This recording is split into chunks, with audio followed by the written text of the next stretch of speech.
দেখো বন্ধুরা, আজ আমার সাথে এটা কি হলো। হেভি হয়েছে। মার হাতের রান্না সব থেকে বেস্ট।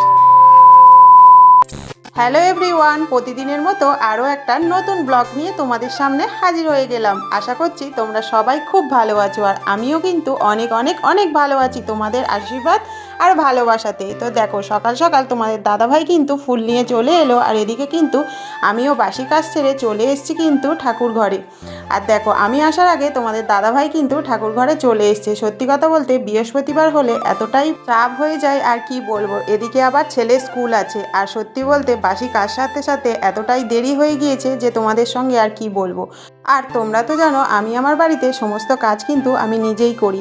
একটা কথা কি বলো তো, আমার না সত্যি কথা বলতে কারোর কাজই না পছন্দ হয় না, জানো তো। যে কারণ আসলে কি বলো তো, আমি না ভীষণ খুঁতখুঁতে, আমি নিজের কাজটা নিজেই করতে বেশি পছন্দ করি। মানে কেউ করলে আমার পছন্দ হয় না, এরকম একটা ব্যাপার। এটা নিয়ে তোমাদের দাদাভাইয়ের সঙ্গেও আমার একটু ঝামেলা হয়, ছেলের সঙ্গেও হয়, যে কারণে আমি চেষ্টা করি সবসময় নিজে করে নেওয়ার জন্য।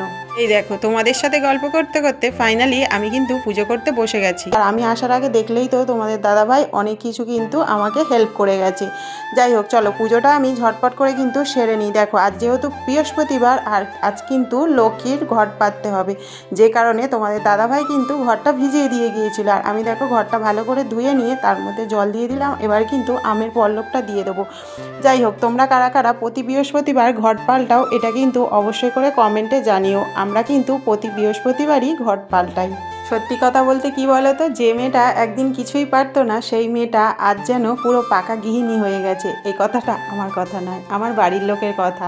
জানো তো, সত্যি বলতে আমি না কিছুই পারতাম না, কিন্তু এখন আমি 50 জনের রান্না মনে করলে একাই করে ফেলতে পারি।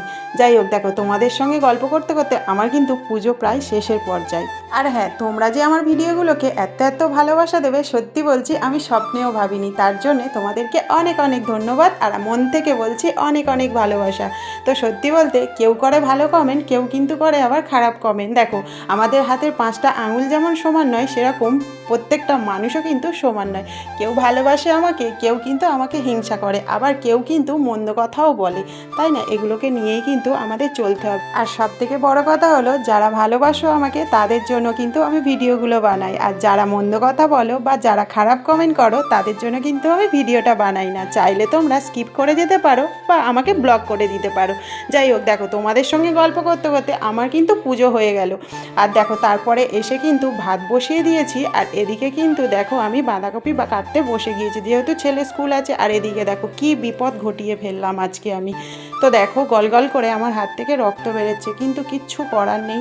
আর সত্যি কথা বলতে ছেলে তো খুব বকাবকি করছে, বলছে মা তুমি কি একটু সাবধানে কাজ করতে পারো না?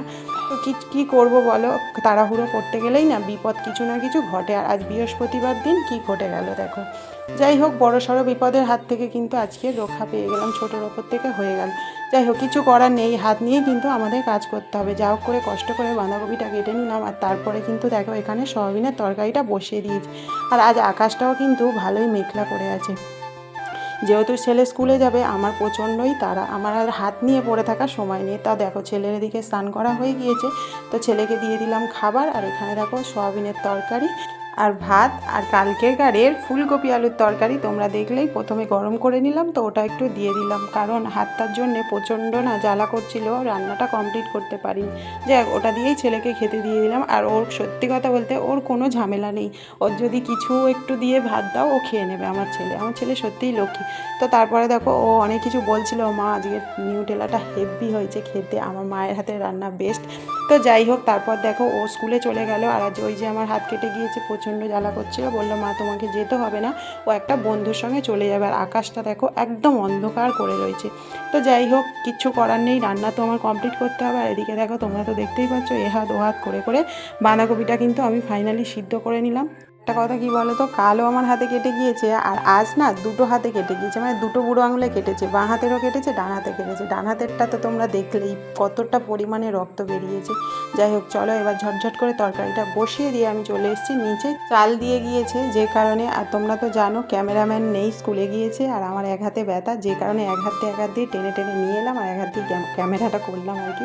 দেখ ফাইনালি আবার ওপরে চলে এসেছি, এসে দেখি তরকারিটা হয়ে গিয়েছে, আর মাকে ভাত দিয়ে দেবো বলে দেখো তো চলো আমি দুপুরের খাওয়া দাওয়াটা আমরা সেরে ফেলি, আর সাথে তোমরাও কিন্তু সেরে ফেলো। তো যাই হোক, আমার এই ভিডিওটা তোমাদের কেমন লাগলো অবশ্যই করে কিন্তু কমেন্ট বক্সে কমেন্ট করে জানিও। আর যদি আমার ভিডিও ভালো লেগে থাকে অবশ্যই করে লাইক কমেন্ট শেয়ার করতে ভুলো না। আর যদি তোমরা ভিডিওটা ইউটিউব থেকে দেখে থাকো অবশ্যই করে চ্যানেলটাকে সাবস্ক্রাইব করে বেল আইকনটা প্রেস করে রাখবে, যাতে আমি ভিডিও ছাড়ার সাথে সাথে তোমাদের কাছে নোটিফিকেশান চলে যায়। যাই হোক, আমার এই ভিডিওটা পুরোটা দেখার জন্য তোমাদেরকে অনেক অনেক ধন্যবাদ। দেখা হচ্ছে তোমাদের সঙ্গে পরের ভিডিওতে। তো চলো সবাই টাটা, খুব ভালো থেকো।